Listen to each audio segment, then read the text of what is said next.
Bon, alors, ça c'est pour le on-court très général. Et en effet, donc, on peut pas, c'est peut-être un peu trop général, parce que c'est la performance de l'équipe lorsque le joueur est sur le terrain, mais comme dit, il y a des fois, s'il y a un 3 points qui est pris, lui il y est pour rien. S'il y a un tir à distance qui est pris, lui il y est pour rien. Il y a peut-être parfois des tirs au panier qui sont pris, et lui est un peu loin, ou voilà. Il y a plein de tirs sur un terrain, tout n'est pas forcément facilement affectable par le défenseur, ou Wembanyama, Gobert ou n'importe qui. Donc, c'est peut-être trop général. Donc on va essayer d'être un peu plus spécifique. Et donc, non pas le on-court général, mais le on-court au panier. C'est vrai que déjà c'est mieux. C'est beaucoup mieux parce que l'influence du contexte, elle existe peut-être, mais elle existe beaucoup moins grandement, je trouve.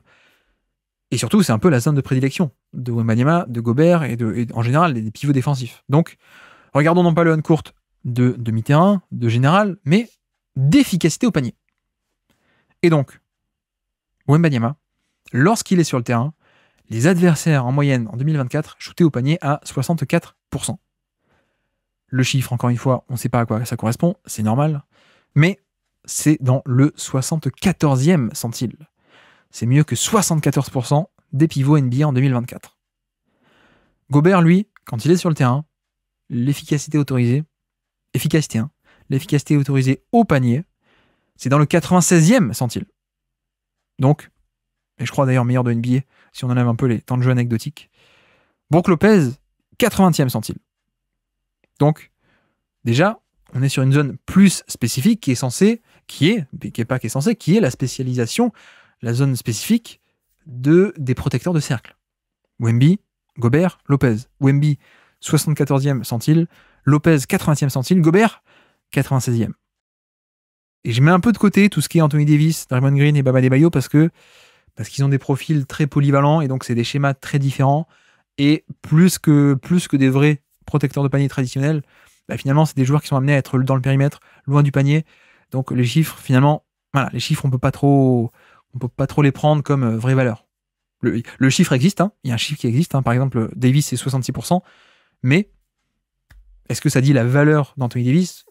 Je pense pas. Draymond Green 70% non plus. Bam Adebayo 69% non plus. Mais parce que c'est aussi dû à leur profil. Et donc il y a des fois, ils sont sur switch, ils sont dans le périmètre, quelqu'un qui fait un cut ou un drive dans leur dos et c'est pas eux qui défendent, ils y peuvent rien. Alors que en général, Wemby, Gobert, Lopez, on est proche du panier. En général. Donc, sur cette stat, on a dit Wembanyama plus faible que Gobert.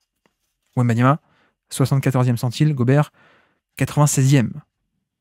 Et déjà, cette stat est beaucoup plus intéressante parce que le nombre de tirs sur lequel Wemby a une influence au panier, en pourcentage en tout cas, il a une influence sur beaucoup plus de tirs en proportion au panier que sur demi-terrain en général, parce que sur demi-terrain, il y a des tirs au panier, mais aussi à mi-distance, aussi à 3 points, et donc notamment mi-distance et 3 points, c'est pas sa zone, il va pas avoir d'influence, et même parfois pas du tout. Alors que si on prend seulement le on-court du panier, il a une proportion de tirs où c'est lui qui défend, qui est bien plus grande. Donc, la stat reflète un peu plus la valeur du joueur. Donc, c'est intéressant. C'est pas mal, c'est intéressant, c'est pas mal, mais c'est encore imparfait. Et c'est même, surtout, je vais vous dire, c'est même possible d'individualiser encore plus les chiffres et d'avoir complètement ce qu'on veut. Parce que la question qu'on peut se poser, et que peut-être que vous vous posez actuellement, c'est ok, seulement les tirs au panier, Wemby a une plus grande influence en termes de la proportion d'actions où Wemby a une influence, c'est plus grand que les tirs en général où, mi-distance, 3 points, on est à peu près sûr qu'il a quasiment jamais d'influence. Ok. Mais même les chiffres on-court, même spécialisé au panier, on n'est pas sûr que Wemby soit toujours à côté du panier. Et d'ailleurs, preuve en est, comme je vous ai dit, avec des schémas comme ceux de Golden State, des Lakers avec AD, de Miami avec Bam Adebayo, il y a des fois, ils sont loin du panier. Donc, le on-court au panier ne vaut rien. Est-ce que par extension, si on fait ça avec Wemby, on peut pas se dire, peut-être pas autant, mais à quel point est-ce qu'il y a aussi parfois pas mal de tirs qui ne dépendent pas de lui. Et donc, dans la théorie, les tirs défendus par Wemby, il serait très bon, mais quand il est sur le terrain, mais que c'est un autre qui défend un tir au panier, ce serait très mauvais, ce qui fait que c'est ça qui tirerait le chiffre vers le bas, potentiellement, dans la théorie. C'est possible. Et donc, c'est pour ça que c'est intéressant de regarder une autre stat, encore plus spécifique. Non pas les tirs, non pas l'efficacité au panier lorsque le joueur est sur le terrain, mais l'efficacité au panier autour du joueur. Et ça, c'est possible. C'est possible grâce à nos amis des tracking data, les fameuses caméras de positionnement qui capturent le positionnement à chaque instant. Les tracking data, et donc, en effet, avec les tracking data, on est capable d'avoir les données de simplement les tirs où c'est le joueur en question qui est dans la zone. Le on court, c'est n'importe quel type de tir, il suffit que le joueur soit sur le terrain, alors que sur NBA.com, donc les stats de synergie, le tracking data, ce sont des moments où le joueur est sur le terrain, mais aussi où le joueur est proche du panier.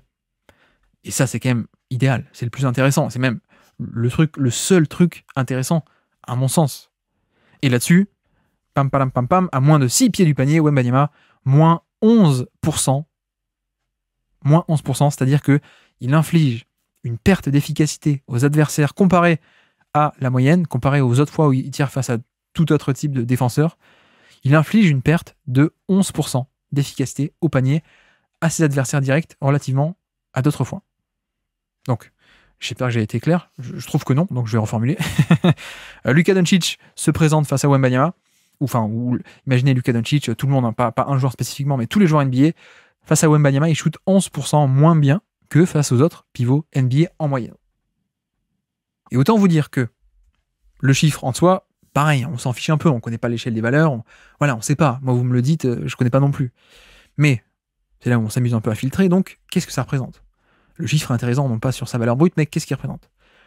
On prend les gros volumes de NBA, donc les joueurs qui ont défendu plus de 5 tirs au panier par match en moyenne, et qui ont joué au minimum 40 matchs, évidemment, pour un certain volume de saison.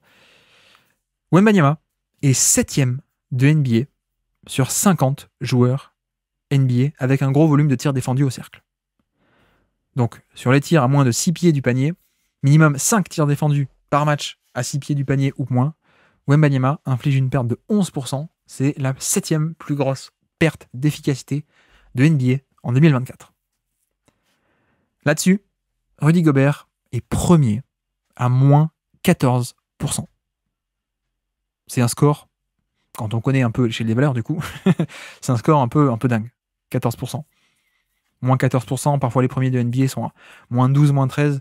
Voilà, là on est clairement sur un truc d'élite. Porzingis est deuxième, avec moins 13,5% infligé. Et puis ensuite on a du Kessler, Zubac, Chet Holmgren, Hartenstein, et oui, Hartenstein, et donc Wembanyama ensuite. Mais là on a réussi à être spécifique sur les tirs où seulement le joueur était dans la zone, et non pas seulement sur le terrain en général. Là c'est seulement les tirs où le joueur est à moins de 6 pieds du panier lui-même. Mais c'est pas encore totalement parfait. C'est pas parfait parce que, en fait, avec certains de ces cas-là, on voit totalement l'importance du contexte autour encore. Et quand je prends Porzingis, ou notamment Hartenstein, on a totalement ça. C'est-à-dire que ça dépend aussi de la qualité de à quel point est-ce que les autres défenseurs arrivent à orienter le porteur de balle ou le joueur face à Hartenstein, à quel point les angles sont bouchés, parce que c'est pas pareil de défendre un peu tout seul une raquette vide ou de défendre avec un mec qui défend, qui bouche l'espace à côté, qui vient aider, qui est même un deuxième défenseur, pourquoi pas, éventuellement. Voilà, sur les scores de Porzingis, je pense, de Hartenstein, ça nous montre un peu qu'il y a tout de même l'influence de la qualité de tes défenseurs autour qui t'amènent le ballon au panier. Mais bon, moins 11%, c'est quand même un excellentissime score pour Wembanyama, et donc, surtout, c'est presque, pour moi, plus impressionnant, le moins 11% dans une raquette dépeuplée des Spurs et même un effectif dépeuplé défensivement des Spurs, c'est presque plus impressionnant le moins 11% que le Porzingis qui a moins 13, mais avec toujours à chaque tir qui défend en cercle, il y a sans doute un Derrick White, un Jrue Holiday, un Jason Tatum qui est encore collé à l'adversaire, il y a sans doute en stunt côté fort quelqu'un qui vient boucher l'espace, il y a toujours sans doute quelqu'un aussi dans la raquette en deuxième rideau qui vient aider Porzingis. Bref, je caricature un peu, mais j'exagère, mais vous voyez un peu l'idée, quoi. Donc, là encore, c'est pas parfait à cause du contexte, mais pas que. Et là, on va entrer dans un autre domaine. Vous allez voir que Wembanyama est un peu une anomalie aussi. Vous allez voir aussi toute la grandeur de Wembanyama. C'est que le problème de ça, cette perte d'efficacité infligée au panier, c'est que ça ne tient pas en compte les fautes. Et oui. Pourquoi ? Eh bien, parce que au panier, et notamment dans le box score, quand quelqu'un subit une faute, il obtient de lancer franc, certes, mais sa tentative de tir n'existe pas. Quelqu'un qui est à 0 sur 0 dans un match, il rentre, il est à 0 sur 0, il fait un drive, il subit une faute pendant le tir, ok, il a 2 lancers francs, mais sur le box score, il y a marqué 0 tir marqué sur 0 tentative. Donc, c'est un peu un loophole, mince, j'ai pas le mot en français. C'est un peu une faille du système parce que le problème, c'est que ça peut avoir tendance à privilégier certains qui font beaucoup de fautes, mais les fautes sont pas prises en compte. Et donc, par exemple, c'est totalement le cas de Daniel Gafford. Gafford, c'est quelqu'un qui est d'une indiscipline défensive assez importante, ou en tout cas qui fait énormément de fautes, pas qu'indiscipline. Et je pense que lui, le côté coordination main-œil et de savoir viser, il l'a pas tout le temps. Il y a des fois, il rabat les bras. Donc voilà, il y a plein de défauts, il fait énormément de fautes, mais vous regardez les scores de Daniel Gafford, ils sont très bons en fait. Les scores de Gafford au niveau de la perte d'efficacité infligée au panier, parce que soit il fait faute et le tir n'existe pas, soit il fait pas faute et en effet il arrive à bien le défendre. Et donc le modèle ne retient que les fois où il n'y a pas faute. Vous voyez ? Parce que c'est un calcul de tracking aussi au niveau du box score et aussi au niveau de quel tir est tenté, quel tir est pas tenté. Et donc quand il y a faute, il n'y a pas de tentative de tir. Donc le tracking il dit non, il n'y a pas de tir défendu. Vous voyez ?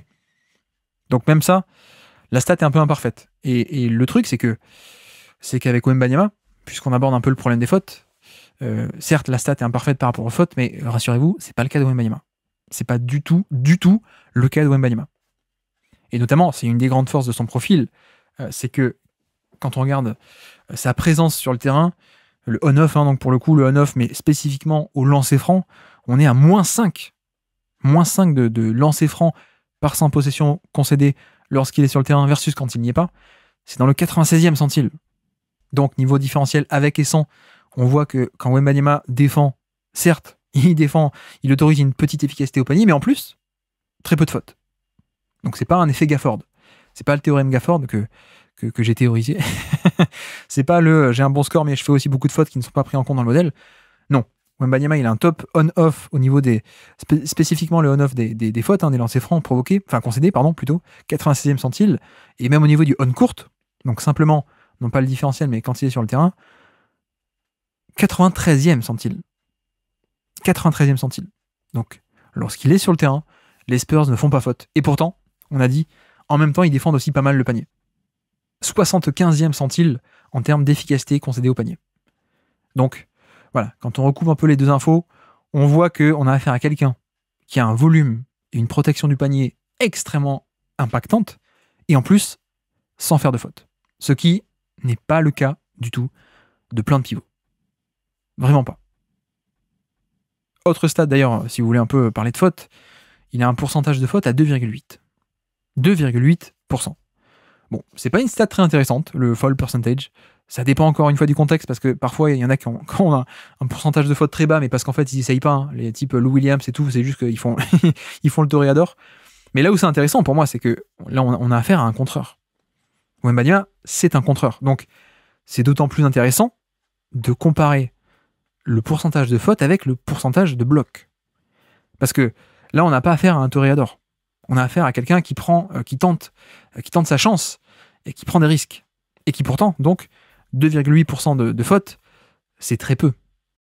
Et pour vous dire à quel point c'est peu, prenons en NBA les joueurs qui sont à plus de 2% de block percentage. Donc, les joueurs qui font pas mal de contres. Plus de 2% de block percentage. Wembanyama a le 3e plus petit total de fautes fait parmi les gros contreurs de NBA. Il y a 26 joueurs NBA en 2024, gros temps de jeu plus 2% de block percentage. Et donc parmi ces gros contreurs, il est, entre guillemets, le 3e plus propre. À peine 3%.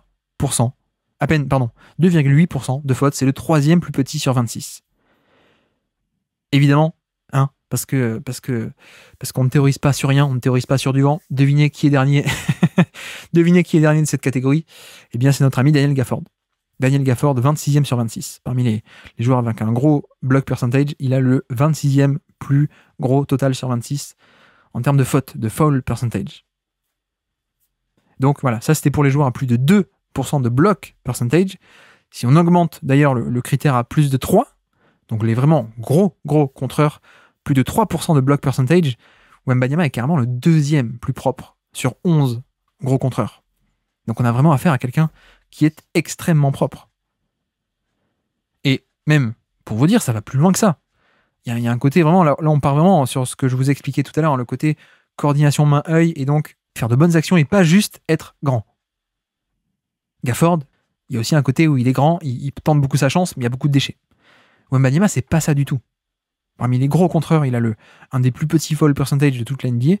Et autre manière aussi de formuler les choses, vous allez voir, Wembanyama a quasiment 6% de block percentage. Quasiment. Déjà, en soi, c'est une stat dingue. Vraiment dingue. D'habitude, ça plafonne un peu à 3, 4, parfois 5, mais voilà, c'est vraiment, même 5, c'est un peu une anomalie. Là, on est à 6% de block percentage. Regardons, non pas en 2024, parce qu'en 2024, il n'y a que lui. Regardons dans les saisons récentes, ou moins récentes d'ailleurs, on va voir. Regardons dans les saisons passées, qui sont les joueurs avec quasiment 6% de block percentage et 2,8% de foul percentage ou moins. Petite correction au montage, mon filtre, c'est 4% de block percentage et moins de 3% de faute, mais minimum 4%, ce qui est déjà une barre symbolique. Wembanyama, il va chercher les 5 ou 6, mais c'est extraordinaire. Mais le filtrage, c'est minimum 4, qui est déjà énormissime. Donc voilà, 4% ou plus de block percentage, et pas proche de 5 ou 6.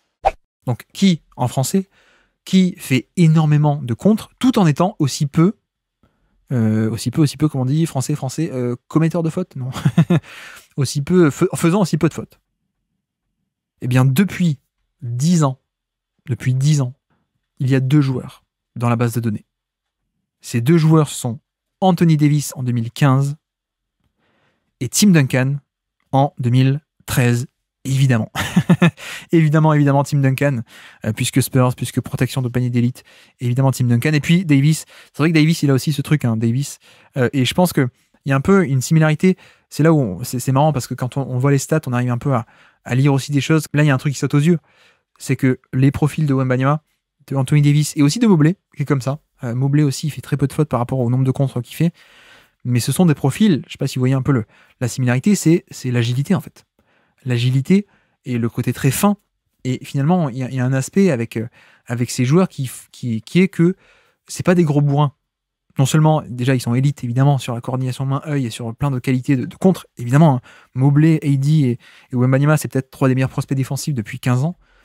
Mais surtout, ils ont un morphotype qui est très fin, très fluide, très agile, et donc très dans je vais pas créer le contact, je vais pas m'opposer et faire du contact, mais j'ai un peu cette flexibilité, cette agilité d'être très fin et presque de m'effacer quand je vais au contre.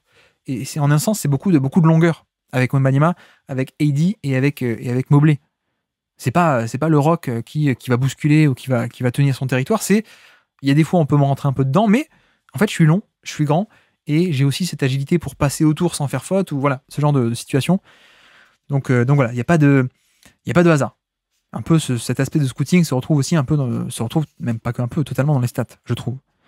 Mais comme dit, si on met un peu Mobley de côté, les seules saisons depuis 10 ans, à la fois très contreur et très peu, faisant très peu de fautes, c'est AD en 2015 et Tim Duncan et TD en 2013. Donc voilà, ça situe tout de même le niveau de protection du panier, à mon avis. Merci d'avoir écouté cet extrait. S'il vous a plu, l'émission complète est disponible en description et on se donne rendez-vous sur le feed principal du Basket Lab pour l'intégralité des podcasts. À bientôt.